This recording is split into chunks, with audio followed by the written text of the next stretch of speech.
नमो वज्झायाणं नमो लोये सवसाहूणं सिद्धं शुद्धं पडमिय जिणिन्दवर्णेमि चन्दमकलङ्कं गुणरयणभूषणुदयं जीवस्य परुवणं बोच्छम्। 1008 श्री मूलनायक नेमिनाथ भगवान की, द्वासांग जिनवाणी माता की, आचार्य श्रेष्ठ आचार्य गुरुवर श्री 108 नेमीचंद सिद्धांत चक्रवर्ती महाराज की, आचार्य श्रेष्ठ आचार्य गुरुवर श्री 108 विद्यासागर जी महाराज की, आचार्य श्रेष्ठ आचार्य गुरुवर श्री 108 समय सागर जी महाराज की, तीर्थ चक्रवर्ती जगत पूज्य निर्यापक श्रमण मुनि पुंगव श्री 108 सुधा सागर जी महाराज की, समस्त मुनि संघ की जय। चलो, सुबह तो अपनी क्लास लगी नहीं थी। कल अपन ने देखा था इसमें लेस्या मार्गणा अपनी चल रही थी। लेस्या की परिभाषा जो आत्मा को कर्मों से लिपती है या कर्मों के अधीन करती है उसे लेस्या कहते हैं। कसाय सहित योगों की जो प्रवृत्ति होती है वो भी लेस्या कहलाती है। लेस्या से दोनों काम होते हैं, योग का भी और कसाय का भी, मतलब चारों प्रकार का बंध होता है। लेस्या का वर्णन 16 अधिकारों में किया गया। सबसे पहले निर्देश अधिकार है। निर्देश अधिकार में 6 प्रकार की लेस्याएं बताई थीं, कृष्ण, नील, कापोत, पीत, पद्म, शुक्ल। ये जो लेस्याएं हैं ये 2 प्रकार की, एक द्रव्य लेस्या और एक भाव लेस्या। द्रव्य लेस्या वर्ण नाम कर्म के उदय से होती है। जो शरीर का रंग प्राप्त होता है वो द्रव्य लेस्या है। ये रंग कैसे लगाना है तो इन्होंने बताया था, कृष्ण लेस्या भौरे के रंग के समान है, नील लेस्या नीलमणि के समान है, कापोत लेस्या कबूतर के समान है, और पीत लेस्या हेम स्वर्ण के समान है, पद्म लेस्या कमल के समान, और शुक्ल लेस्या शंख के समान कही गई। फिर इधर इन्होंने अन्य जीवों की द्रव्य लेस्या बताई थी। तो नारकी जीव जितने भी हैं सभी की द्रव्य लेस्या कृष्ण ही होती है। द्रव्य लेस्या कृष्ण है। भाव लेस्या अलग अलग है। कापोत है पहले दूसरे नरक में, तीसरे नरक में कापोत और नील है, फिर चौथे में नील, 5वें में नील और कृष्ण, 6वें में कृष्ण, 7वें में कृष्ण। कुल मिला के 3 अशुभ लेस्याएं होती हैं भाव लेस्या। द्रव्य लेस्या में सभी नरक के नारकी कृष्ण ही होते हैं। ठीक है। फिर इसके बाद कल्पवासी देवों के द्रव्य लेस्या और भाव लेस्या बराबर होगी, एक समान। जैसी भाव लेस्या है वैसी ही द्रव्य लेस्या। तो उनके होती है पीत, पद्म और शुक्ल। लगभग 6वें स्वर्ग तक पीत लेस्या है, फिर उसके ऊपर पद्म लेस्या है 12वें स्वर्ग तक, और फिर 13वें स्वर्ग से ऊपर शुक्ल लेस्या होती है। इसके अलावा जो 3 भवनवासी व्यंतर और ज्योतिषी देव हैं, तीनों प्रकार के देव, और जितने कर्म भूमियाँ मनुष्य हैं और त्रियंश हैं, और उत्तर देह यानी विक्रियक शरीर जो अलग से बनता है विक्रिया करके, इन सबके 6 लेस्याएँ होती हैं। मतलब द्रव्य से बाहर से जो शरीर बनेगा वो 6 लेस्या वाला होता है। फिर विशेषता बताई थी, भोग भूमिया जीवों के अलग कलर है। तो भोग भूमिया जीवों में उत्तम भोग भूमि के कौन सा होगा? सूर्य के समान, और मध्यम भोग भूमि में चंद्रमा के समान, और जघन्य भोग भूमि में हरे रंग के होते हैं। फिर इसके बाद बादर जल का एक, बादर अग्नि का एक और बादर वायु का एक, इन 3 जीवों की द्रव्य लेस्या बताई थी। तो बादर जल कायकों की शुक्ल लेस्या, बादर अग्नि कायकों की पीत लेस्या, और बादर वायु कायक जीवों के 3 प्रकार से, घनोदधि वलय में गोमूत्र के समान, घनवात वलय में मूंग के समान, और तनुवात वलय में अव्यक्त वर्ण वाले बताए। जितने भी सूक्ष्म जीव होते हैं उन सूक्ष्म जीवों की द्रव्य लेस्या कैसी है? कापोत लेस्या होती है। जितने विग्रह गति में जीव हैं उन सबकी शुक्ल लेस्या, जितने मिश्र अवस्था वाले हैं उनकी कापोत लेस्या। फिर इसके बाद अब यहाँ से प्रारंभ किया था भाव लेस्या। तो भाव लेस्या में बताया था एक एक कसाय के असंख्यात लोक प्रमाण स्थान होते हैं, और वो जो कसाय के स्थान हैं उन कसाय के स्थानों को 2 भागों में बांट दिया। कुछ अशुभ स्थान है, कुछ शुभ स्थान है। अशुभ स्थान संक्लेश परिणामों में बनेंगे, शुभ स्थान विशुद्ध परिणामों में बनेंगे। एक लोक में जितने प्रदेश हैं वो एक प्रदेश ही कहलाएगा, और ऐसे यदि असंख्यात लोक होंगे तो कितने प्रदेश बनेंगे, उतने प्रकार के परिणाम, उतने प्रकार के परिणाम बनते हैं। बहुत तरह के परिणाम बनेंगे। मतलब 10,000 वर्ष की आयु है किसी की, तो 10,000 वर्ष की आयु नरकों में भी हो सकती, 10,000 वर्ष की आयु देवों में भी मिल सकती, 10,000 वर्ष की आयु मनुष्य की भी हो सकती, और 10,000 वर्ष की आयु त्रियंच की भी हो सकती। अब सोचो 10,000 वर्ष कर्म की जो स्थिति है उसको बांधने के कितने परिणाम होंगे, असंख्यातों परिणाम। देव का परिणाम अलग होगा, नारकी का परिणाम अलग होगा। मान लो हम हैं, अपन 4 लोग बैठे हैं, चारों जन ने 10,000 वर्ष की आयु बांधी, एक ने देव की बांधी, एक ने नरक की बांधी, एक ने मनुष्य की बांधी, एक ने त्रियंच की बांधी। तो 10,000 वर्ष स्थिति बराबर है, लेकिन स्थान तो कितना बदल गया, तो उसके परिणाम भी बदलेंगे। तो एक एक समय की स्थिति के असंख्यातों परिणाम होते हैं, एक समय की स्थिति के।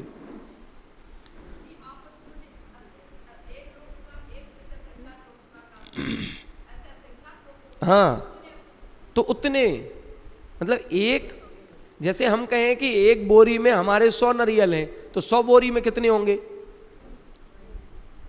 एक बोरी में यदि 100 हैं तो 100 बोरी में 10,000 हो गए। बस इसी तरह से एक लोक में जितने प्रदेश हैं, यदि ऐसे लोक असंख्यात हों तो कितने प्रदेश बनेंगे। अब जितने प्रदेश बनेंगे उतने प्रकार के परिणाम, उतने प्रकार के परिणाम। अब उन परिणामों को 2 भागों में बांट दिया, शुभ परिणाम और अशुभ परिणाम। शुभ परिणामों को विशुद्ध भाव कहते हैं और अशुभ परिणामों को हम संक्लेश कहते हैं। अब संक्लेश परिणाम के भी 3 भेद और विशुद्ध भावों के भी 3 भेद।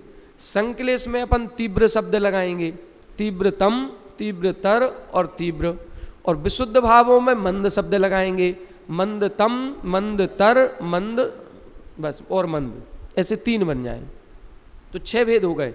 फिर इधर इन्होंने किया था कि जो तीव्र भाव हैं वो अशुभ लेस्या के हैं, तो तीव्रतम कृष्ण लेस्या का होगा। फिर थोड़े से कम हुए परिणाम, संक्लेश घट गया तो संक्लेश घटने पर तीव्रतर हो गया, तो ये हो जाएगा नील लेस्या का। और संक्लेश परिणाम घट गए तो हम कापोत लेस्या में आ गए, तो इसके हम तीव्र परिणाम कहेंगे। अब विशुद्धि बढ़ रही है, विशुद्धि बढ़ेगी तो अब हम कहाँ पहुँचेंगे, पीतलेस्या में, और विशुद्धि बढ़ेगी तो पद्मलेस्या में, और विशुद्धि बढ़ेगी तो शुक्ल लेस्या में। तो अब प्रश्न पूछा जा सकता है, शुक्ल लेस्या के परिणाम कैसे होंगे, तीव्र, मंद, तीव्रतम, मंदतम, मंदतम, बस ऐसे ही प्रश्न आएंगे। शुक्ल लेस्या के परिणाम कैसे, अब 4 विकल्प दे दिए, तो आपको पता होगा शुक्ल लेस्या शुभ लेस्या है और सबसे अंतिम है, तो मंद, मंदतर और मंदतम, तो ये मंदतम पे आपको टिक करना होगा। इसी तरह का प्रश्न आएगा। द्रव्य लेस्याओं के बारे में पूछा जा सकता है कि विग्रह गति में कोई एक इंद्रिय जीव है, उसकी द्रव्य लेस्या क्या होगी, शुक्ल। अब हम एक इंद्रिय लिख देंगे, पंचेंद्रिय लिख देंगे, नारकी लिख देंगे, तो वो शब्द केवल कंफ्यूज करने के लिए डाला है। आपको पता है कोई भी हो विग्रह गति में तो सबकी शुक्ल होगी, बस अब हम पंचेंद्रिय लिख दें, 4 इंद्रिय लिख दें, तो आदमी सोचने लगा पंचेंद्रिय की पता नहीं क्या होती। अरे पंचेंद्रिय 4 इंद्रिय से कोई मतलब ही नहीं है, वो तो सबकी शुक्ल लेस्या। उस जन्म स्थान पर पहुंच गया, अब मिस्र का योग है, उस समय सभी जीवों की कापोत लेस्या है। तो ये शब्दों को थोड़ा सा देखना, जैसे बादर जल का एक जीव की कौन सी लेस्या होगी, और सूक्ष्म जल का एक की कापोत। तो ये ध्यान रखना, बादर जल का एक की शुक्ल लेस्या है और सूक्ष्म जल का एक की कापोत हो जाएगी। सूक्ष्म जीव जितने हैं सभी की कापोत है, हाँ सभी, कोई भी, हाँ बादर जल का एक की शुक्ल लेस्या, सूक्ष्म की कापोत। अच्छा, यदि पूछा जाए बादर पृथ्वी कायक की कौन सी लेस्या? बादर पृथ्वी कायक की, तो क्या बताएंगे? हाँ, बादर पृथ्वी कायक की आई नहीं, बताई नहीं, बताई नहीं ना। जल कायक की बताई, अग्नि कायक की बताई और वायु कायक की बताई नहीं। अब अपन को ये दिमाग लगाना है, उन दो की नहीं बताई, पृथ्वी की और वनस्पति की। इसका मतलब है जो ऊपर शब्द लिखा था त्रियंचों के छहों लेस्याएं, ऊपर लिखा था ना त्रियंचों के छहों लेस्याएं, तो यहां पर पृथ्वी कायक और वनस्पति कायक सामान्य में आ गया। ये विशेष कथन हो गया, सामान्य कथन कर दिया कि सभी त्रियंचों के छहों लेस्याएं कर दिया, सामान्य कथन हो गया ये। अब विशेष कथन किया गया, तो विशेष कथन में जो बादर एक इंद्रिय जीव है, तीन की विशेषता थी सो बता दी, बाकी दो की नहीं बताई। इसका मतलब उन दो की छहों लेस्याएं। अब पूछा जाए बादर पृथ्वी कायक की कितनी लेस्याएं, तो ये नहीं कहना बताई ही नहीं, नहीं, ये अपन को लगाना पड़ेगा, ये लगाना पड़ेगा उनकी छहों लेस्याएं। तो सबकी कापोत है, सूक्ष्म की तो सबकी बता दी ना, सब्बे। इसका मतलब है बादर की अलग थी, तो बादर की अलग अलग, जिनकी तीन की अलग अलग थी वो बता दी, और बाकी सामान्य का कथन त्रियंचों के अंतर्गत आ गया। ठीक है, तो ये सामान्य और विशेष कथन को समझना है। चलो अब इसके बाद अपन को देखना है संक्रमण। ये अपन ने देख लिया था कि इनमें परिवर्तन कैसे होता है। संक्लेश बढ़ता है तो कौन सी लेस्या से कौन सी लेस्या में जाएंगे? संक्लेश बढ़ता है तो संक्लेश, कापोत, कापोत से नील, नील से कृष्ण। संक्लेश बढ़ रहा है तो कापोत से नील, नील से कृष्ण। संक्लेश घटेगा तो कृष्ण से नील, नील से कापोत। विशुद्धि घटेगी तो शुक्ल से पद्म, पद्म से पीत, और विशुद्धि बढ़ेगी तो पीत से पद्म, पद्म से शुक्ल। बस ये रास्ता हो गया। विशुद्धि घट रही है तो कहाँ, और विशुद्धि बढ़ेगी तो कहाँ। ठीक है, अब संक्रमण देखें। संक्रमण दो प्रकार का होता है। संक्रमण का मतलब परिवर्तन। संक्रमण का मतलब क्या हुआ? परिवर्तन। जो हमने बोला ना कि पीत से पद्म, तो अभी पीतलेस्या के परिणाम थे, अब पद्मलेस्या के होगा, ये संक्रमण हो गया, इसको संक्रमण कहेंगे। अब ये जो संक्रमण है, ये संक्रमण दो प्रकार का है। संक्रमण कितने प्रकार का? दो प्रकार का, एक स्वस्थान और एक परस्थान। स्वस्थान और परस्थान। स्वस्थान संक्रमण किसे कहेंगे? एक ही लेस्या के भी कई सारे अंश बनेंगे। जैसे हमने बताया था कि 1 से 33 तक कापोत लेस्या है, 34 से लेके 66 तक नील लेस्या हो गई, और 67 से 100 तक कृष्ण लेस्या हो गई। अब यदि मान लो कोई 99 पर है और 99 से घट के 90 आ गया, तो परिवर्तन तो हुआ ना, लेकिन ये परिवर्तन कौन सा हुआ? स्वस्थान। क्योंकि अभी पहले भी कृष्ण में था, अभी भी कृष्ण में है। 90 से घट के 80 पे आ गया तो भी स्वस्थान है। अब 80 से घट के 70 पे आ गया तो भी स्वस्थान है। 67 से ऊपर है ना, 67 से ऊपर स्वस्थान। अब यदि 70 वाला 60 पे आ जाए तो अब परस्थान संक्रमण हो गया, कि अभी कृष्ण में लेस्या में था, अब वो नील लेस्या में आ गया। ठीक है, अब देखें जैसे कृष्ण लेस्या है, कृष्ण लेस्या के परिणाम कितने हैं? 67 से लेके 100 तक। अभी हमने घटने की बात की, 100 से घट रहा है, 100 से 99 हुआ, 90 हुआ, 80 हुआ, 70 हुआ, 60 हुआ, तो यहाँ पर स्वस्थान संक्रमण भी हो रहा है और परस्थान भी हो जाएगा, घटेगा तो।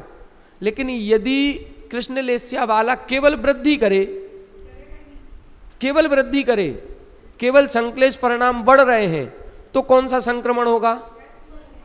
केवल स्वस्थान। परस्थान है ही नहीं ना, कृष्ण लेस्या के ऊपर कुछ है ही नहीं। तो यदि संक्लेश बढ़ता है तो केवल कृष्ण लेस्या स्वस्थान संक्रमण ही होगा। ऐसे ही विशुद्धि बढ़ी तो केवल शुक्ल लेस्या। तो वो ही इधर बता रहे हैं, देखें इसमें अब गाथा देखें। संकमणम सट्ठाण, संकमणम सट्ठाण,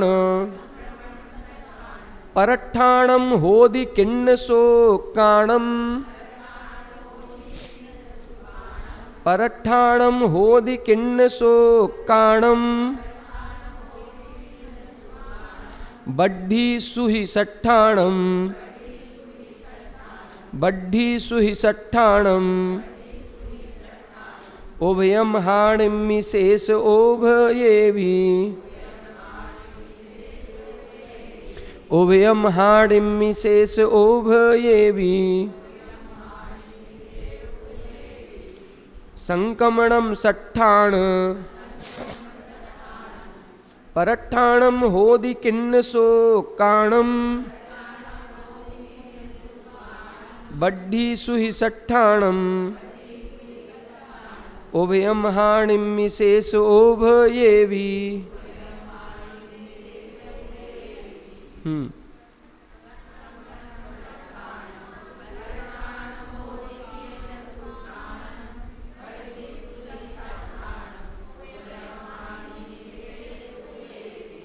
देखो, संक्रमणम सट्ठाण परट्ठाण होदी। संक्रमण दो प्रकार का होता है, स्वस्थान और परस्थान।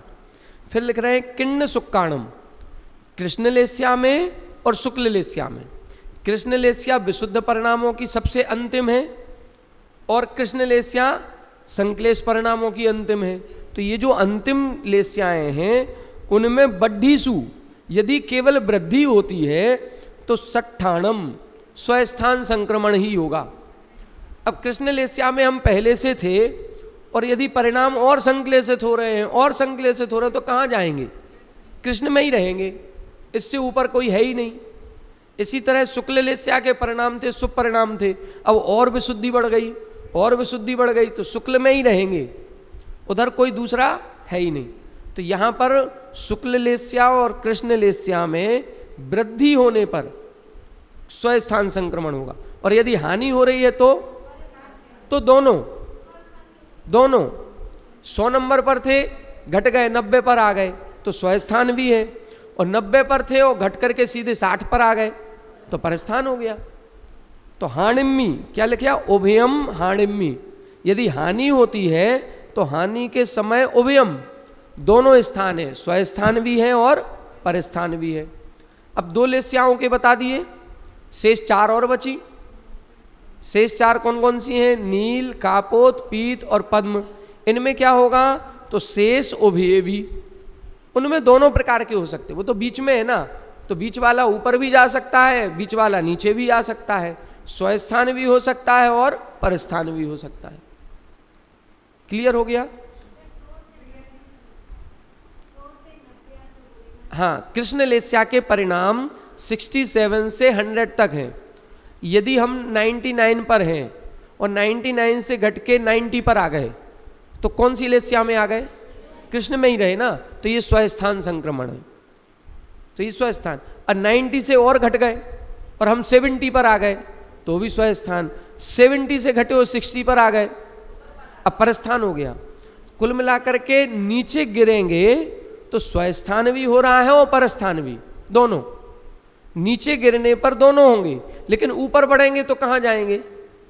है ही नहीं ना कोई दूसरा, स्वस्थान ही है। ठीक है,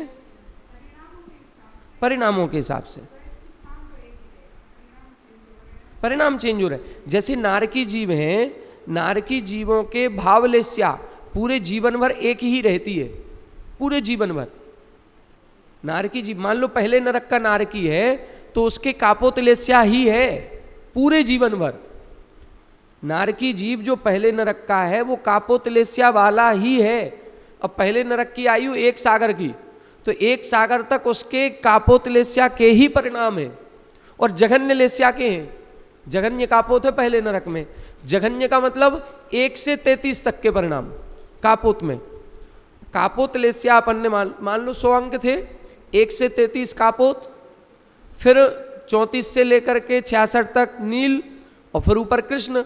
अब इस कापोत में भी 3 वेद करेंगे, 1 से 10 जघन्य, 11 से 20 मध्यम और 21 से 30 तक ये उत्कृष्ट। अब जघन्य परिणाम ही होते हैं पहले नरक में जघन्य कापूत। तो पहले नरक में 1 सागर तक कोई नारकी है तो केवल वो 1 से लेके 10 तक के परिणाम ही करेगा, बस उन्हीं परिणामों में झूलना है उसको पूरे जीवन भर, ना उसके इससे घटेंगे ना बढ़ेंगे, वो उन्हीं में रहेगा। लेकिन वो परिणाम कितने असंख्यातों, वो परिणाम भी असंख्यातों प्रकार के होंगे।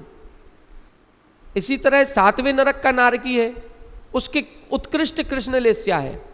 अब उत्कृष्ट कृष्ण लेस्या पूरे जीवन भर 33 सागर की आयु में पूरे जीवन भर उत्कृष्ट कृष्ण है, तो वो 90 से 100 के परिणामों में ही रहेगा।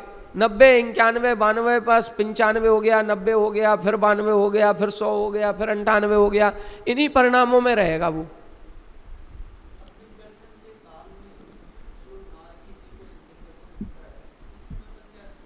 वही जैसे यहां से कोई जीव मर करके गया 7वें नरक, और 7वें नरक में पहुंचते ही पर्याप्तक हुआ और सम्यक दर्शन के योग्य परिणाम बन गए उसके, लेस्या कृष्ण ही रहेगी। कृष्ण लेस्या के उत्कृष्ट परिणामों में भी सम्यक दर्शन हो सकता है।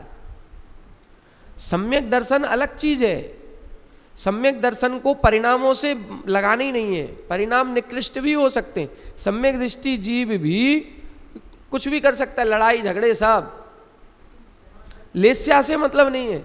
सम्यक दृष्टि के श्रद्धा में आएगा बस कि ये सब कुछ नश्वर है, ये सब कुछ मेरा नहीं है, बस श्रद्धा में है।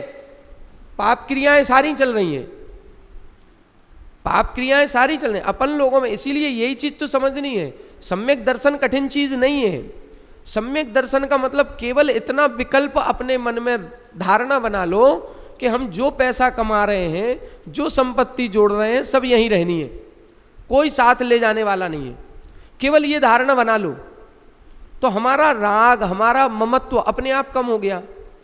अब पैसा कमाने में लड़ाई भी करेगा, झगड़ा भी करेगा, हिंसा भी करेगा, झूठ भी बोलेगा, तो अभी त्याग थोड़ी किया झूठ बोलने का। यदि झूठ बोलने का त्याग कर दिया तो चारित्र हो जाएगा, वो तो सम्यक दृष्टि है, अविरत सम्यक दृष्टि है, 4थे गुण स्थान का है।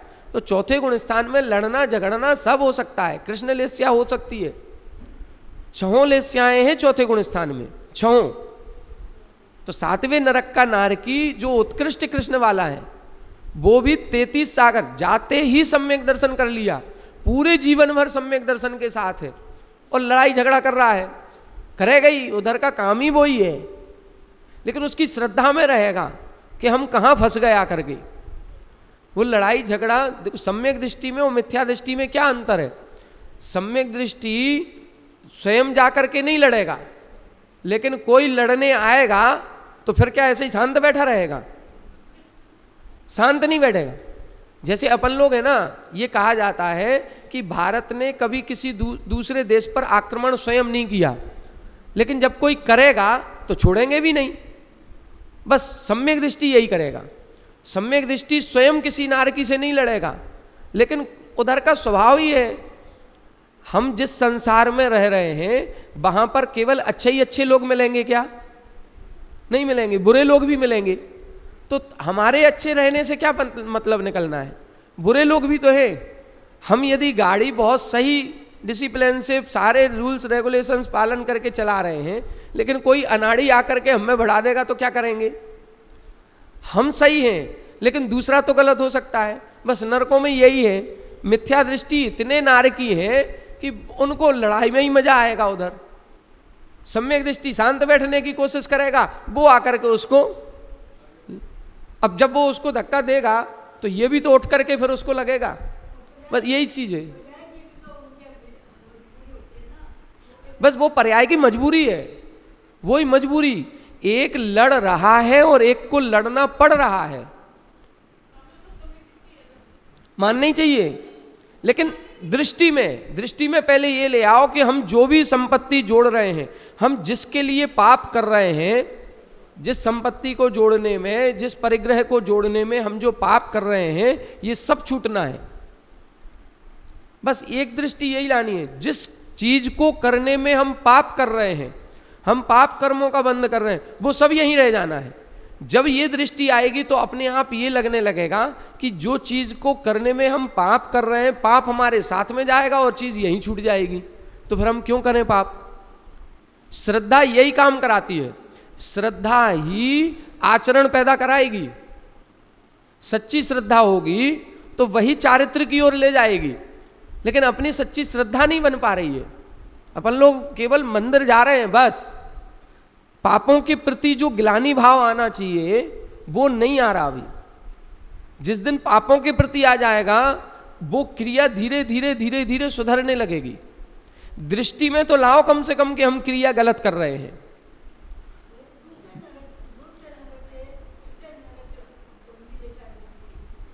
बताए ना, पहले में है जघन्य कापोत, दूसरे में है मध्यम कापोत, तीसरे नरक के कुछ ऊपर के पटलों में उत्कृष्ट कापोत, और नीचे जघन्य नील, फिर मध्यम नील, फिर उत्कृष्ट नील, फिर जघन्य कृष्ण, फिर मध्यम कृष्ण, फिर उत्कृष्ट। आगे यही वर्णन है, आगे जो आएगा गाथाओं में वो यही वर्णन है, कौन से विमान में कहां से लेके कहां तक कौन सी लेस्या। अब उसको आप लोग ऑनलाइन पढ़ना, क्योंकि शिविर तो आज लास्ट है अपना ही। ये आगे आने वाली लेस्या का पूरा जो दिया है ना, ये पूरा वर्णन दिया, कौन से बिल से लेकर के कौन से बिल तक कौन सी लेस्या रहेगी। 49 पटल हैं अपने नरकों में, तो 49 पटलों में ऊपर के 10-12 पटलों में जघन्य कापोत, फिर उसके नीचे बीच में मध्यम कापोत, फिर उसके नीचे कुछ पटल ऐसे आएंगे उनमें उत्कृष्ट कापोत। तो ये पूरी संख्या सब कुछ है इसमें, यही वर्णन है इसमें।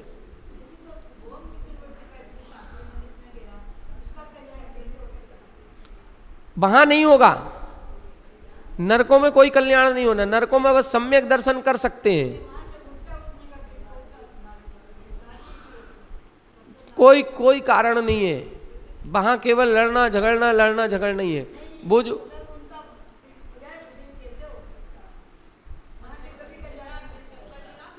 तो वहां से वही जो सम्यक दर्शन मिथ्या दर्शन के परिणाम तो बनते हैं, ये तो बनेंगे। 1 से 4 गुण स्थान तक के परिणाम हैं, उन्हीं परिणाम। अच्छा देखो, अपन ने एक चीज और बताना भूल गए, आयु कर्म अपन ने पढ़ लिया। आयु कर्म का बंध 2/3 भाग में होता है। देव और नारकियों का कब होता है? देव नारकियों का 2/3 नहीं होता, उनका लास्ट के 6 महीने। पूरी आयु तो असंख्यात वर्ष की है, जब उसकी हम काउंटिंग ही नहीं कर पा रहे हैं तो उसका 2/3 कहाँ से निकालेंगे? तो उनके लास्ट के 6 महीने में फिर वहाँ 8 अपकर्ष काल आएंगे लास्ट के 6 महीने में। तो यहाँ पर भी जो नारकी जीव है वो जब आयु बंद करेगा तो अंतिम 6 महीने में उसके अपकर्ष काल आएंगे। उन अपकर्ष कालों में यदि उसका परिणाम अच्छा रहा तो मनुष्य आयु बांध लेगा, बुरा रहा तो त्रियंच आयु बांधेगा। 7वें नरक का तो त्रियंच आयु ही जाता है, 7वें नरक का नारकी मनुष्य नहीं बनता।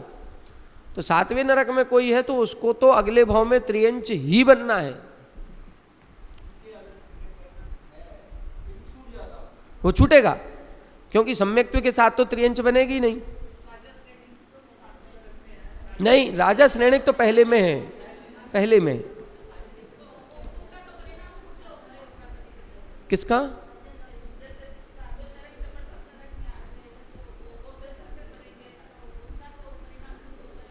शुद्ध तो नहीं कहेंगे, शुभ भी नहीं कहेंगे, लेकिन 7वें की अपेक्षा बहुत अच्छा है। जो 7वें में रहते तो जितना निकृष्ट परिणाम था अब पहले में है।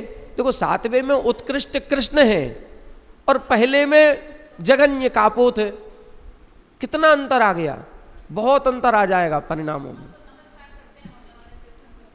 हाँ, उसको नहीं कर रहे, अभी नारकी को नहीं कर रहे हैं, उस आत्मा को कर रहे हैं कि उस आत्मा के तीर्थंकर प्रकृति का आश्रय है, पर्याय को नहीं कर रहे हैं। आज मान लो हम आचार्य विद्यासागर जी महाराज श्री को अर्घ आज भी समर्पित कर रहे हैं, श्रद्धा है, आज भी नमोस्तु कर रहे हैं, तो हमें ये बताओ कि किसको कर रहे हैं? उनकी आत्मा को। वो तो अब देव में है, तो देव पर्याय थोड़ी पूजनी है, देव पर्याय पूजनी नहीं है। जो देव बन गए हैं वो पर्याय को नहीं नमोस्तु करेंगे, हम उस आत्मा को कर रहे हैं। ऐसे तीर्थंकरों को जो अपन विराजे हैं उनकी आत्मा को नमस्कार कर रहे हैं। तो वो आत्म तत्व को, उनके गुणों को नमस्कार किया जाता है। तो राजा श्रेणिक भले अभी नरक में है, तीर्थंकर बनेगा, तो हम उस तीर्थंकर प्रकृति का आश्रय करने वाले जीव को अर्घ समर्पित कर रहे हैं, नारकी को नहीं कर रहे हैं। अंतर आएगा, बहुत अंतर आएगा।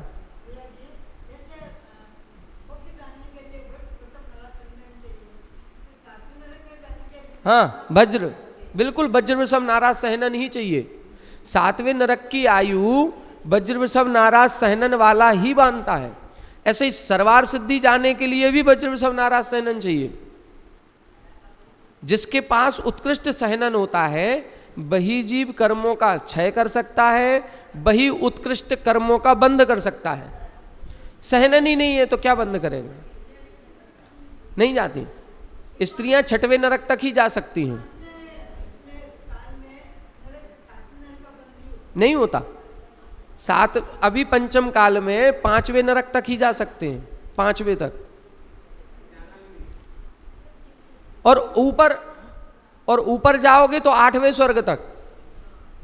ऊपर भी ज्यादा नहीं जा सकते, 8वें स्वर्ग तक। बस सहनन ही जितना है उतना ही तो जाएंगे।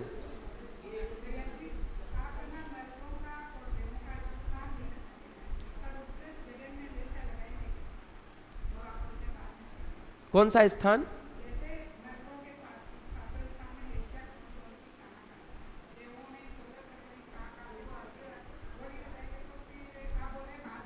आएगा ना इसमें। तो अब ये गाथा हो तो जाए अपनी, ये आएगी कम से कम 10 गाथाओं के बाद। तो हम बता तो रहे आपको, पहले नरक में इसको लिखना है क्या? लिख लो, बोर्ड पर लिख दें कोई। हाँ, पंचम काल, उसमें 3 सहनन है। यदि पंचम काल में अंतिम सहनन है तो 8वें स्वर्ग तक, और तीसरे नंबर का है मतलब चौथे नंबर का तो 12वां स्वर्ग। आज वर्तमान में पंचम काल में ये कहा जाता है कि अंतिम 3 सहनन है, लेकिन अपन लोगों के जो वर्तमान में शरीर है वो अंतिम सहनन वाला है।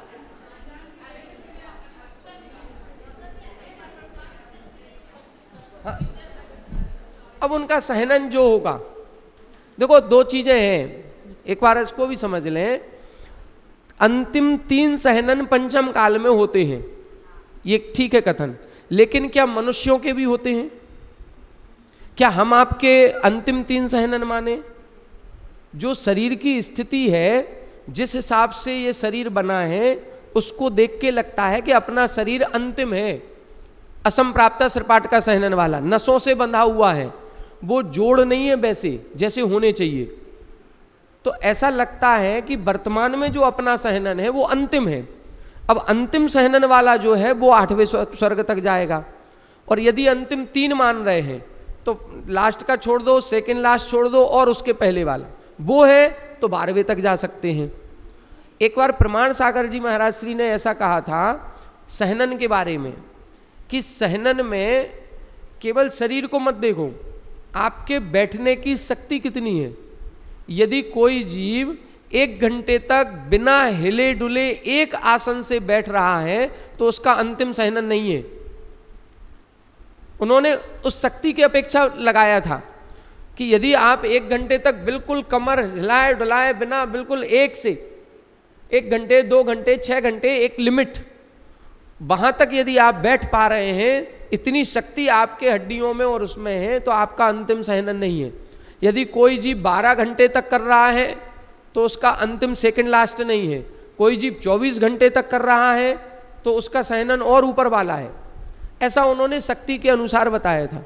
अब अपने आचार्य श्री कभी कभी तो 36 घंटे भी एक आसन से खड़े रहे, एक आसन से बैठे रहे। तो अब ये अंतरंग की बात है, अपन ये नहीं बता सकते कि इनके 5वें नंबर का सहनन है कि चौथे नंबर का है कि 6वें नंबर का है। यदि उनका चौथे नंबर वाला है तो 12वें स्वर्ग तक जा सकते, 6वें नंबर वाला है तो 8वें स्वर्ग तक जा सकते। अब अपन सहनन नहीं बता सकते। अपन लोग उतनी त्याग तपस्या साधना करते नहीं है। त्याग तपस्या साधना से भी हो सकता है सहनन परिवर्तित हो जाए। कई बार होता है कि एक दुबला पतला सा लड़का जब जिम वगैरह जाने लगता है, अच्छे खान खुराक कर लो तो अच्छी हड्डी हड्डी सब मजबूत हो जाती है, अच्छा बलिष्ठ हो जाता है, शरीर ही ऐसा दिखने लगता है कि एक यदि किसी को दे दे तो सब टूट जाए। वो पहले वही व्यक्ति बिल्कुल दुबला पतला था। तो हो सकता है कि जैसे वर्जिश करने से या जिम आदि ज्वाइन करने से शक्ति बढ़ रही है, हो सकता है साधना करने से भी शक्ति बढ़ती हो। अब उसमें सहनन चेंज होता है नहीं होता है, इस बारे में अपन नहीं कह सकते। इस बारे में नहीं कह सकते कि सहनन नाम कर्म जो है, जो हमको जन्म से मिला वो मृत्यु पर्यंत रहता है या उसमें परिवर्तन भी संभव है। इस बारे में अभी हमारा ज्ञान नहीं है। हो सकता है सहनन चेंज होता हो।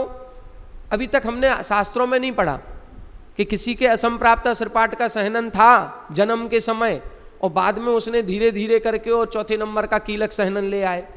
ऐसा अभी तक नहीं पढ़ने में आया। बदलता हो तो पता नहीं, क्योंकि हड्डियों के जोड़ तो जैसे जन्म से होंगे वो वैसे ही होंगे। अब उनमें कैसे अंदर कीलें थोड़ी बाद में अंदर से आ जाएंगी, वो तो हड्डियां जैसी बनेंगी वो वैसी बनेंगी, नसों से ही बंधा हुआ है।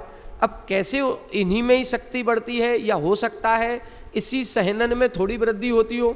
एक सहनन के भी तो असंख्यातों भेद बनेंगे, असंप्राप्ता सृपाटिका सहनन के भी असंख्यातों भेद बनेंगे, कीलक सहनन के भी असंख्यातों बनेंगे।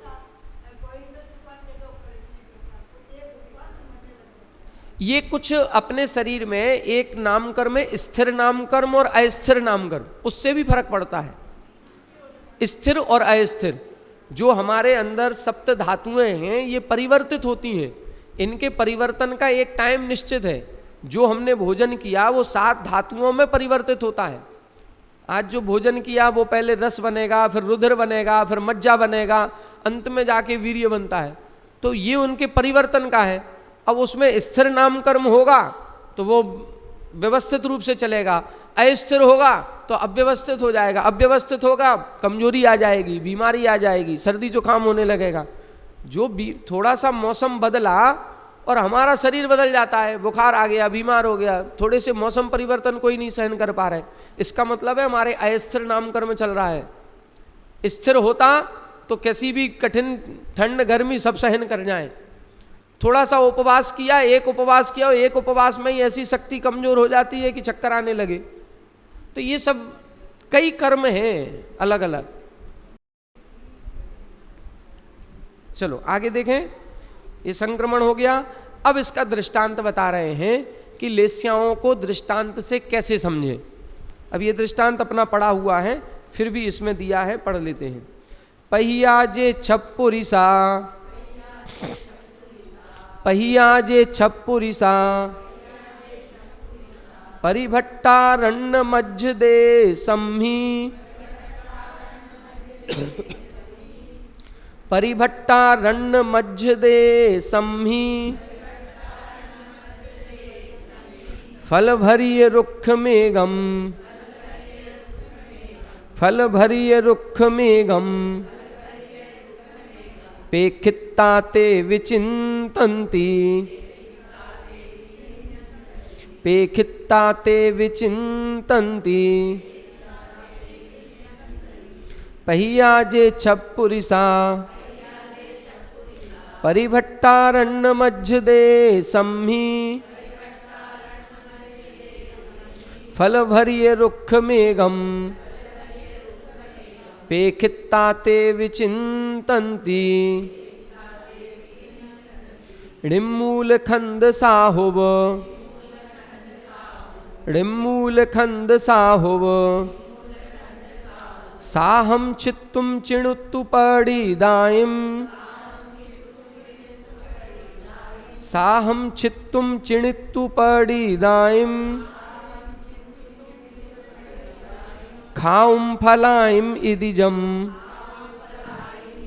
खाऊं फलाइम इदिजम,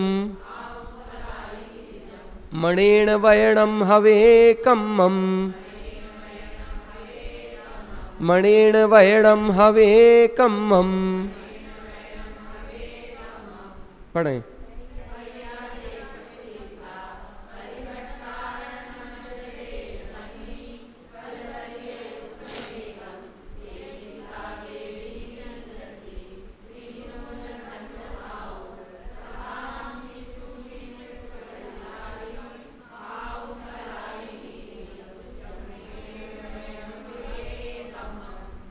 देखो इधर बता रहे हैं, एक कहानी सुनाई जा रही है। पहिया जे छप पुरिसा परिभट्ट अरण्य मध्य देशम्मी।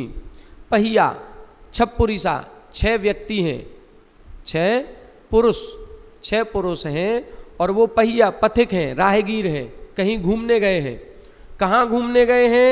अरण्य मध्य देशम्मी। अरण्य का मतलब जंगल में, और जंगल के क्षेत्र में जा कर के परिभट्ट यानी घूम गए, मतलब वो रास्ता भूल गए, भटक गए। वहाँ पर जा कर के जंगल में तो पहुँच गए, और जंगल में पहुँच कर के रास्ता भटक गए। अब क्या हुआ? भटकते भटकते घूमते घूमते कि रास्ता मिल जाएगा। अब धीरे धीरे थकान होने लगी और साथ में भूख भी लगने लगी। अब क्या हुआ? फल भरी रुक्ष मेघम पेक्षिता। इतने में एक पेड़ उनको दिखाई दिया। कैसा पेड़ था? फल भरी, फलों से बिल्कुल भरा हुआ, और बस भूख लग रही थी। सामने पेड़ मिल गया, फल मिल गए। अब सबके मन में विचार आया, ते विचिंतन्ति। उसको पेड़ को देख करके सभी लोग सोचने लगे। क्या सोचने लगे? ऋमूल। पहले ने सोचा इस पेड़ को मूल सहित निर्मूल कर दिया जाए, जड़ से ही उखाड़ दिया जाए। दूसरे ने क्या कहा? खंड, स्कंध काट दो, जड़ से मत उखाड़ो, उसको आरी से स्कंध काट दो, तना काट दो। तीसरे ने क्या कहा? साह। साह का मतलब शाखाओं को काटो, जो मोटी मोटी शाखाएं हैं उसको काटो। चौथे ने कहा उपसाहम चित्तुम, उप शाखाओं को काट दो। चित्तुम यानी काटना। चित्तुम शब्द चारों में लगेगा। ऋमूल चित्तुम, खंड चित्तुम, साह चित्तुम, उपसाह चित्तुम। पहले ने कहा बिल्कुल जड़ से ही काट दो, दूसरे ने कहा तना काट दो, तीसरे ने कहा मोटी शाखाओं को काट दो, और चौथी ने क्या कहा? छोटी उपशाखाओं को काट दो। अब पांचवा क्या कह रहा है? चिणुत्तु। पांचवा कह रहा है काटो कुछ मत, एक भी डाल नहीं काटनी, जो गुच्छे लगे हैं उनमें से तोड़ लो, उनमें से गुच्छा तोड़ लो या आम तोड़ लो। और पांचवा कह रहा है पडिदाइम, तोड़ना नहीं है, जो पड़े हुए हैं जमीन में उन्हीं में से उठा लो। बस ये 6 प्रकार की सोच है, और इन 6 प्रकार से सोच करके खाऊम फलाइम इदिजम, हम फलों को खा लेंगे और अपनी भूख शांत कर लेंगे। ऐसा मणेण वैणम हवे कम्मम, ऐसा मन से और वचनों से कहते हैं। मन से विचार किया और वचनों से कह दिया, बस इसी का नाम लेस्या है। लेस्या का मतलब 6 प्रकार के विचार। हमें थोड़ा सा फायदा करना है, लेकिन उस फायदे में सामने वाले का कितना नुकसान हो रहा है। यदि वो बिल्कुल हर तरह से नष्ट हो गया, पूरी तरह से बर्बाद हो गया, तो ये कृष्ण लेस्या कहलाएगी। हो गया नहीं, कर दें। हमें थोड़ा सा पैसा चाहिए। डाकू जो होते हैं ना, पहले डकैती होती थी, उनको थोड़ा सा पैसा चाहिए और डकैती में बिल्कुल मर्डर कर देते थे। आज भी कहीं सुनसान रास्ते पर कोई मिल जाए, भले वो 200-500 रुपये रखे हों, लेकिन वो 200-500 रुपये के लिए मर्डर भी कर सकते हैं। मतलब चीज़ बहुत थोड़ी सी है, 500 रुपये चाहिए हैं, लेकिन उसको ख़त्म ही कर दिया। ये इस तरह की लेस्या, मर जाऊंगा मिट जाऊंगा लेकिन छोड़ूंगा नहीं। ये जो भाव कई बार होते हैं, कोई कहेगा कि देखो तुम्हारा नुकसान हो जाएगा, उससे मत बढ़ो, हमारा जो हो सो हो, हम उसको नहीं छोड़ेंगे। ऐसे कई बार जो भाव आते हैं, ये सब कृष्ण लेस्या के। और ऊपर जैसे जैसे बढ़ रहे हैं, नुकसान थोड़ा थोड़ा कम होता जा रहा। शुक्ल लेस्या वाला ये सोच रहा है हमारा काम भी बन जाए और उसको नुकसान भी ना पहुंचे, इस विधि से काम करता है। बस इसी को हम लेस्या कहते हैं। तो ये इन्होंने उदाहरण से पूरी कहानी 2 गाथाओं में, इसी का चित्र मंदिरों में बना रहता है। मतलब वो जो चित्र बना है वो गोमटसार ग्रंथ को पढ़ करके बनाया गया। और क्या, किसी ने पढ़ा होगा, फिर उसका वो चित्र बना दिया, अब वो सभी मंदिरों में बना है। अब इसके बाद जो गाथाएं हैं, अब इन लेस्याओं का स्वरूप बता रहे हैं। कृष्ण लेस्या वाला कैसा सोचता है, नील लेस्या वाले के विचार कैसे होते हैं। तो यहाँ से अब जो करीब 8 या 10 गाथाएं हैं, इनमें 6 लेस्याओं के स्वरूप का वर्णन है। इसको हिंदी में भी पढ़ सकते हैं, कोई ऐसा कठिन नहीं है। कठिन जो थोड़ा सा आएगा वो गति की अपेक्षा, जो लेस्या का वर्णन आएगा 518 के बाद, वो थोड़ा समझने का था। समझने का क्या, उसके बाद पूरा फिर कठिन ही कठिन है, थोड़ा स्पर्शन है, काल है, क्षेत्र है। इसको पढ़ लें अपन। अब गाथा नहीं पढ़ रहे हैं, समय हो रहा अपना, तो छवों का हिंदी में पढ़ लेते हैं, जिससे मन को लेस्याओं का स्वरूप समझ में आ जाए। देखो कृष्ण लेस्या वाले का क्या लिखा, चंडो, चंड का मतलब होता है तीव्र क्रोधी, बहुत तेज क्रोध जिसको आता है। और क्या लिखा, न मुचई बैरम, जो बैर को नहीं छोड़ता है, जो बैर को नहीं छोड़े, उसके मन में आ गया कि हमें तो बदला लेना ही लेना है चाहे कुछ हो जाए। और क्या, भंडनशीलो, मतलब गाली देने वाला, भंडन का मतलब अपशब्द बोलने वाला, बात बात में गालियां निकलती हैं मुंह से। और धम्म दय रहियो, दया धर्म से जो रहित है, जिसके मन में दया नहीं है बिल्कुल भी।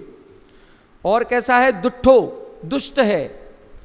नय एदि वसम, ये देखो कितनी बड़ी बात लिखी, जो किसी के वश में नहीं आता, मतलब उसको लोग समझा रहे हैं, घर के लोग समझा रहे हैं, परिवार के लोग समझा रहे हैं, गुरु लोग समझा रहे हैं, सारे लोग रिश्तेदार समझा रहे हैं कि छोड़ो, और वो कह रहा है कि नहीं हम क्यों छोड़े, हम नहीं छोड़ेंगे। बस ये समझ लो, जहां 10 लोग समझाने वाले मिल रहे हैं और फिर भी भाव नहीं आ रहा है, तो कृष्ण लेस्या का परिणाम हो रहा है। जैसे रावण था, रावण को सबने समझाया, सबने समझाया, चाहे वो मंदोदरी हो, चाहे उनके पुत्र हो, चाहे विभीषण हो, चाहे सब ने समझाया, लेकिन उसके समझ में नहीं आई। तो अपन मान सकते हैं कि ऐसे ही जीव होते होंगे कृष्ण लेस्या वाले। ठीक है, इसके बाद देखो नील लेस्या का क्या है, कार्य करने में मंद, मंदो, जो धीमे धीमे काम करता है, आराम से, आलस भरा हुआ है, ऐसे जीव नील लेस्या वाले। बुद्धि विहीन, जिनकी बुद्धि काम नहीं करती, अपने आप से सोचते नहीं बनता हमें क्या करना चाहिए और क्या नहीं करना चाहिए, दूसरे की सलाह पे काम कर रहे हैं, दूसरे ने गलत सलाह दे दी तो गलत काम करने लगे। विवेक से रहित, जिनको अच्छे बुरे का कोई विवेक नहीं है। विषय लोलुपता, पंचेंद्री के विषयों की तीव्र आसक्ति भाव जिनके होता है। अभिमानी, जिनके मान कसाय ज़्यादा है। मायाचारी, जिनके माया कसाय ज़्यादा है। आलसी हैं। अभेद्य, जिनके मन को कोई समझ नहीं सकता, कभी कुछ कहने लगते हैं, कभी कुछ कहने लगते हैं, जिनको बोलते हैं ना सन की आदमी है, पता नहीं कौन सी सनक चढ़ जाए, क्या बात कहने लग जाए, सोचता ही नहीं है कुछ भी, किससे बात कर रहे हैं, किससे नहीं कर रहे हैं, किस समय बात कर रहे हैं, कैसी करें कैसी नहीं करें, जो मन में आई तो करने लगे। ये सब नील लेस्या वाले। निद्रा व धोखा देने में अधिक, आलसी हैं, सोने में ज़्यादा मन लगता है, धोखा देने में अधिक। मायाचारी, धोखाधड़ी, बेईमानी, छल कपट, ये सब उनके भरा पड़ा। धन धान्य में तीव्र लालसा जिनके होती है, अपने जो धन धान्य है, संपत्ति है, उसमें से 1 रुपया भी नहीं छोड़ेंगे, उसको बोलते हैं। ये सब अभेद्य का, जिसके मन को नहीं समझ सको, भेदन नहीं किया जा सकता जिसका। जैसे कई लोग हैं, अपन कहते कि अरे उसको हम समझा देंगे, हम जानते उसको, हम उसको बहुत अच्छी तरह से जानते, अब उसके बारे में ये कहा जा रहा है हम नहीं समझ सकते उसको, उसका क्या मन है। कई बार ऐसा होता, अपने माँ बाप भी अपने बेटे को नहीं समझ पा रहे हैं। शादी हो गई, 40 साल हो गए, पति पत्नी को नहीं समझ पाया आज तक, पत्नी पति को नहीं समझ पाई, पता ही नहीं क्या चल रहा है, कभी कुछ कहने लगते हो, कभी कुछ कहने लगते हो। तो ये सब क्या है, ये बातें ऐसी हैं कि अंतरंग में कुछ और चल रहा है, बहिरंग में हम कुछ और कह रहे हैं, तो फिर आदमी कैसे समझेगा, वो समझ ही नहीं पाएगा। तुम सोचते कुछ और हो, कहते तुम कुछ और हो, करते तुम कुछ और हो, तो आदमी कंफ्यूज हो जाएगा ना कि हम तुमसे कैसा व्यवहार करें। तुम्हारे मन में कुछ और चलता है, बोलते कुछ और हो, करने लगते हो तो तुम कुछ और कराते हो, तो कंफ्यूज होगा। बस जो कंफ्यूज हो रहा है उसी का नाम है अभेद्य, कि जिसको कोई समझ ही नहीं पा रहा कि हम इसको अच्छा माने कि बुरा माने, किस तरह के आदमी हो तुम पता ही नहीं, तो ये सब उसमें आ जाएगा। ये सब नील लेस्या के। कापोत लेस्या का क्या लिखा, रुष्ट होना, मतलब थोड़े थोड़े में रूठ जाना। अब ये महिलाओं में ज़्यादा होता है, थोड़ी सी बात हुई और रूठ गए, अब 6 घंटे बात ही नहीं हो रही है, और फिर उनको मना लो कैसे ही करके, सो तुरंत मान जा। वो सब क्या है, ये एक जो भी है ये रुष्ट होना, ये कौन सी कापोत लेस्या। और क्या लिखा, निंदा करना, दूसरों की बुराई करना, ये भी ज़्यादा होता है। एक दूसरे की कमी खोजने की इच्छा महिलाओं में ज़्यादा होती है, पुरुषों में इतनी ज़्यादा नहीं होती जितनी ज़्यादा होती है, लेकिन उतनी नहीं होती जितनी महिलाओं में ज़्यादा। तो निंदा करना, दूसरों की कमी खोजना, इसके बारे में क्या हो रहा, उसके घर में क्या हो रहा।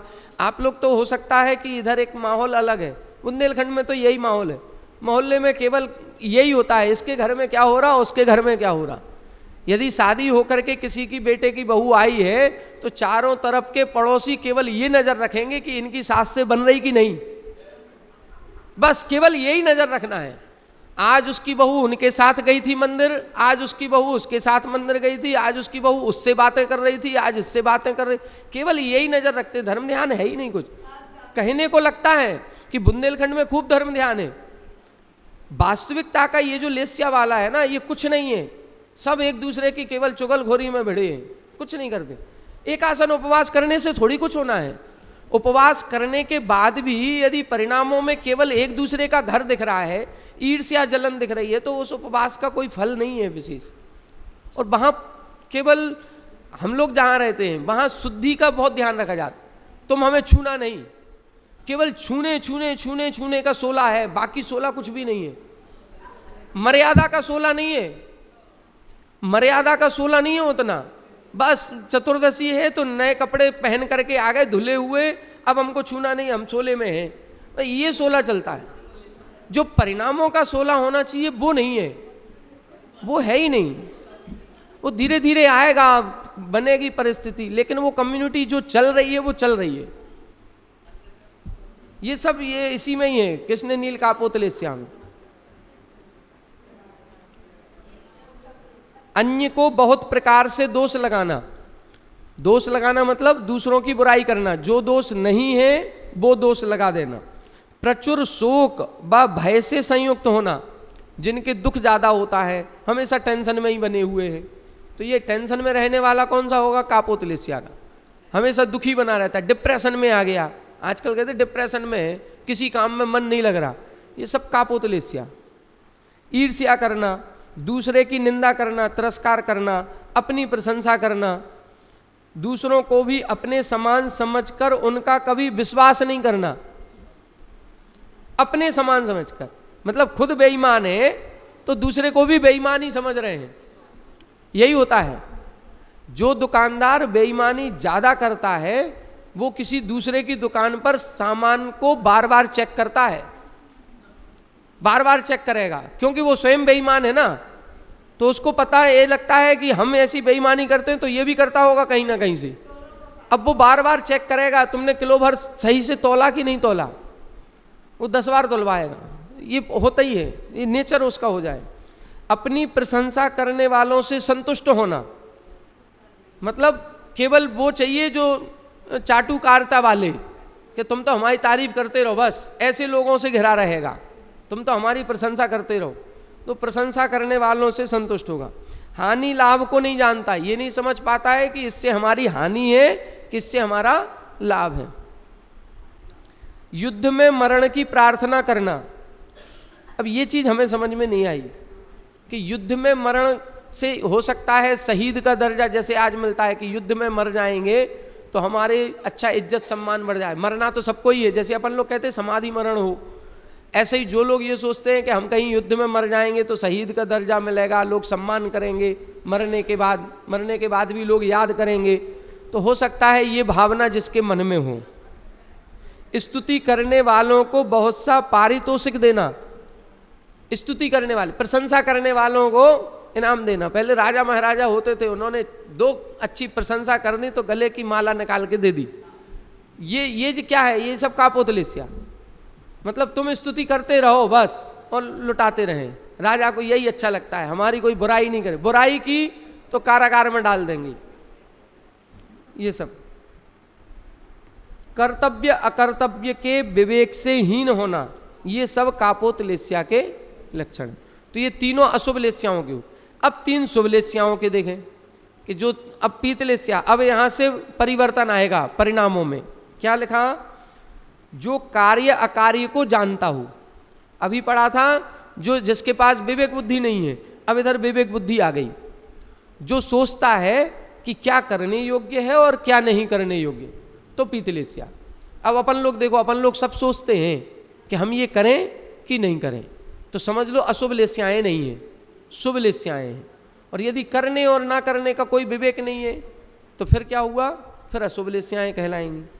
सेव्य असेव्य को जानता है, हमें क्या सेवन करने योग्य है और क्या सेवन करने योग्य नहीं है, हमें कहाँ खाना है कहाँ नहीं खाना है, क्या भक्ष्य है क्या अभक्ष्य है, जिसको ये ज्ञान है वो पीतलेस्या शुभ लेस्या वाला। अभी हमें 2-3 बातें और सुनने में आई हैं कि थोड़ा सा इस बारे में भी आप भैया जी बोल दो एक बार, कि यहाँ के पुरुष वर्ग या कोई भी हैं ठेलों पर खड़े होकर के कुछ भी खाने लगते हैं। वो ये नहीं देख रहे हैं कि ये ठेले वाले कौन सी जाति के हैं, कैसे हैं, क्या बना रहे हैं, क्या खाना चाहिए कि नहीं खाना चाहिए। अभी यही बताया गया कि ठेले पर मत खाओ, जो चलने फिरने वाले ठेले, जिनकी कोई फिक्स दुकान नहीं है, उनका कोई ईमान नहीं है, जिनकी फिक्स दुकान नहीं है उनका कोई ईमान नहीं है, क्योंकि आज यहाँ ठेला ढड़का रहे हैं कल उधर पहुँच जाएंगे, उनके ग्राहक बदलेंगे। जिसकी दुकान फिक्स है उसको अपनी रेपुटेशन दिखती है, उसके रेपुटेशन से लोग खिंचे चले आते हैं। तो यदि खाना ही है, बाजार का ही खाना है, तो फिक्स दुकान से खाओ जहाँ कम से कम उसका नेम प्लेट लगा हुआ है। आजकल वो न्यूज़ में खूब चल रहा है कांवड़ यात्रा पर, कि वो सब उस रूट पर मुस्लिम की दुकानें हैं और अपने हिंदू नाम से दुकान खोल लिए और फिर सारा उसमें गंदा माल मिलाते हैं। तो कितना उसमें वो चल रहा है। अब मुस्लिम धर्म में तो ये है ही, उनके यहाँ वो जो हलाला है क्या है, वो थूक मिलाना ही मिलाना है उनको। अब इधर यदि कहीं कोई ठेले लगा रहे हैं और उनमें कोई खाद्य सामग्री बेची जा रही है और कोई मुस्लिम है, पक्का मान के चलो कि वो अपवित्र ही है। तो ठेले वगैरह का ये चालू वो नहीं खाना चाहिए, कम से कम इतना तो विवेक रखें। और वास्तविकता में तो सही ये है कि हम रात्रि भोजन करें कि नहीं करें, हम आलू प्याज खाएं कि नहीं खाएं, ये विवेक तो आए। यदि सेव्य असेव्य का ज्ञान नहीं है तो हम अशुभ लेस्याओं में हैं, और सेव्य असेव्य का ज्ञान है तो हम कम से कम शुभ में तो आ गए, पीत लेस्या तक पहुंच गए। क्या हो गया? अब पता नहीं कैसा हो रहा है, वो फोटो वोटो तो देखी, आने लगा क्या, मार्केट में आ रहा है क्या? अभी आएगा, जब आएगा फिर देखेंगे। कुल मिला के अभी इतना मान लो कि जो जमीन के नीचे है वो खाने योग्य नहीं है, इतना तो मान ही लो। अनजान तो और बिल्कुल वो तो है ही।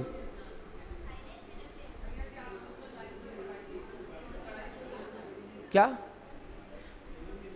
लाइन से? हाँ वही चल रहा है।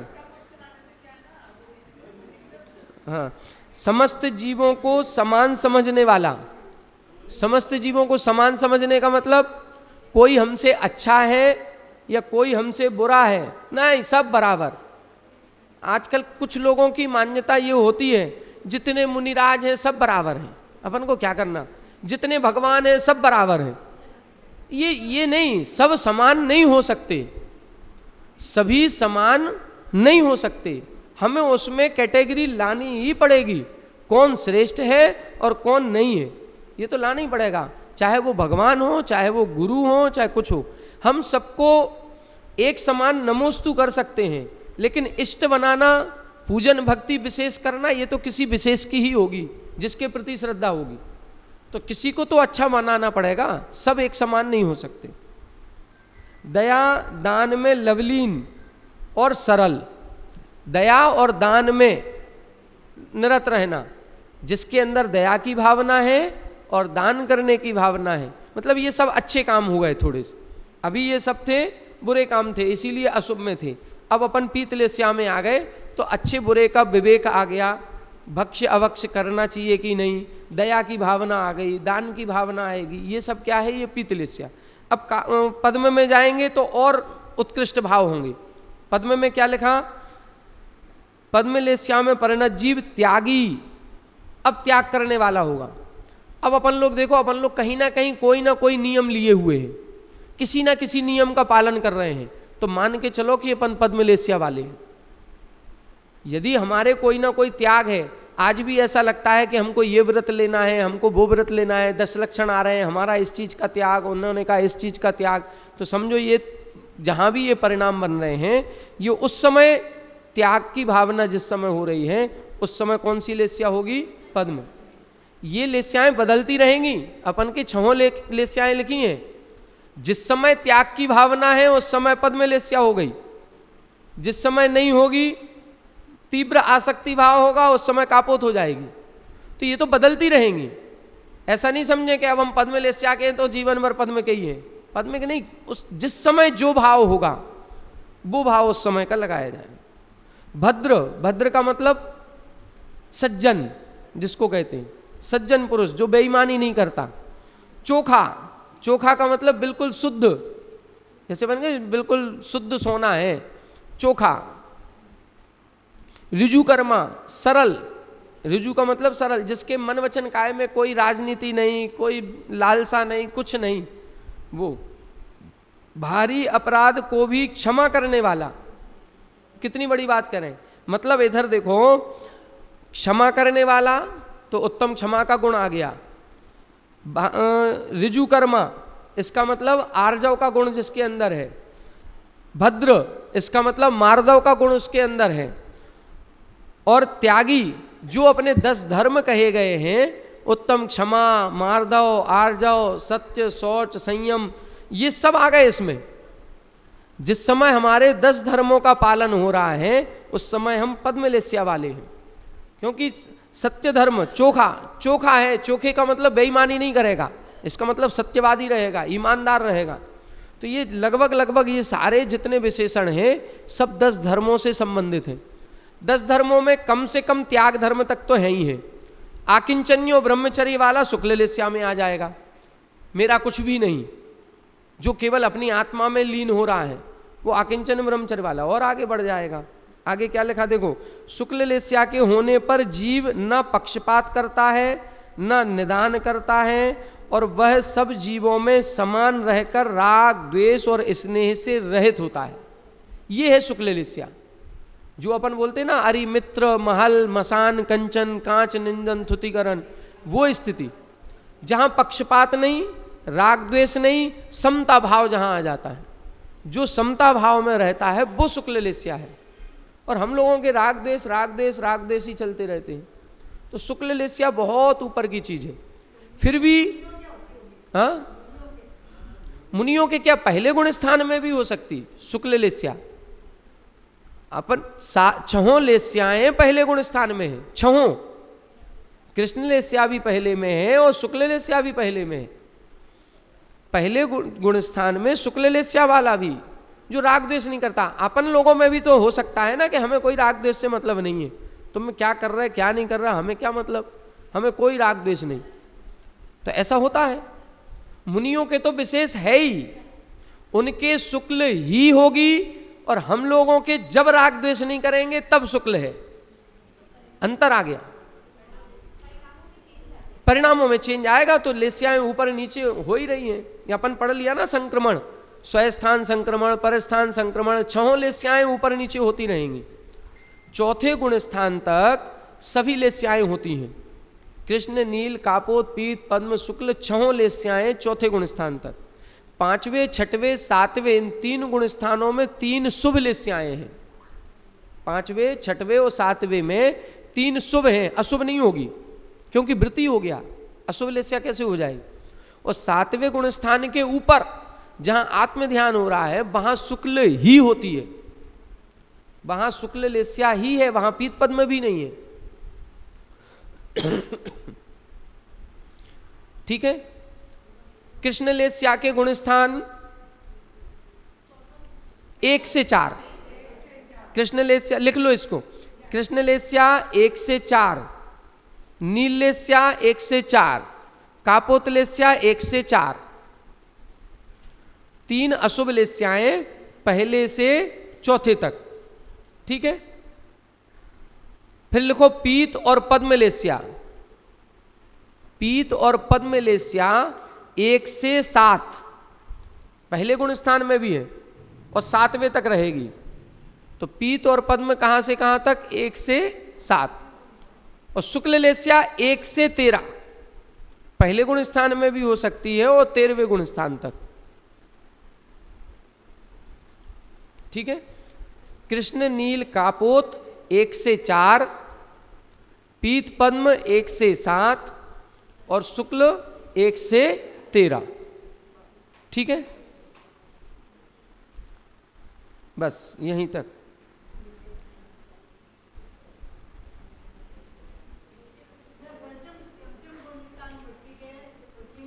अशुभ लेस्याएं नहीं होंगी, शुभ होंगी तीनों।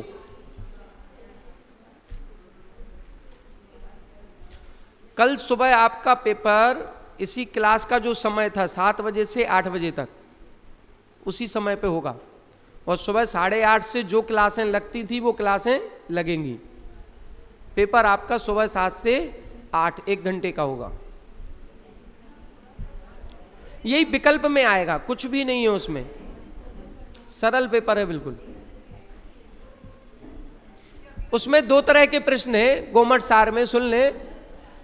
30 प्रश्न दिए, 30 विकल्पात्मक। हर विकल्प के 4 ऑप्शन हैं, 4 में से 1 सही है और 3 नंबर का है तो 90 नंबर के हो गए। और 5 प्रश्न हैं 2-2 नंबर के, सही गलत, बस और कुछ भी नहीं है। 5 प्रश्न सही गलत, सेंटेंस लिखा है, उसमें सेंटेंस सही है कि गलत है ये आपको देखना है और निशान लगाना है। तो 5 प्रश्न वो दिए 10 नंबर के और 30 विकल्प वाले दिए हैं जिसमें 4 विकल्प हैं, 4 में से 1 सही है, वो आपको देखना है। होते हैं और मिथ्या दृष्टि है तो खोटा ज्ञान होगा। तो 3 कुमति कुश्रुत कुअवधि और दर्शन हो जाएगा चक्षु अचक्षु अवधि, तो 6 होंगे।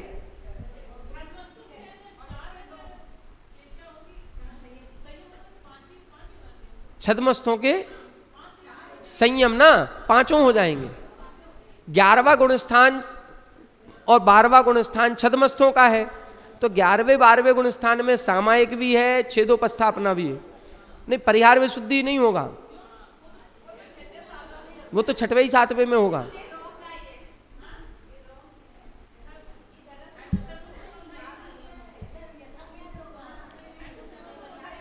नहीं, परिहार विशुद्धि नहीं होगा।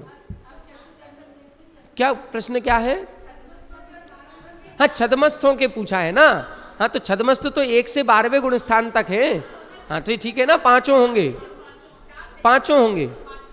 11वें 12वें गुण स्थान की अपेक्षा यथाख्यात है, 10वें की अपेक्षा सूक्ष्म सांप्राय है, 6वें 7वें की अपेक्षा परिहार विशुद्धि है, सामायिक है और छेदोपस्थापना, 5 हैं। एक इंद्री से, हाँ नहीं, एक इंद्री से लेकर के, इंद्री विशेष बताना पड़ेगा ना, एक इंद्री से जो आया है उसमें।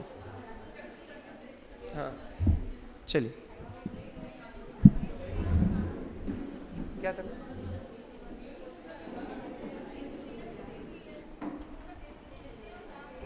कुछ नहीं, वो केवल समझने की है बस।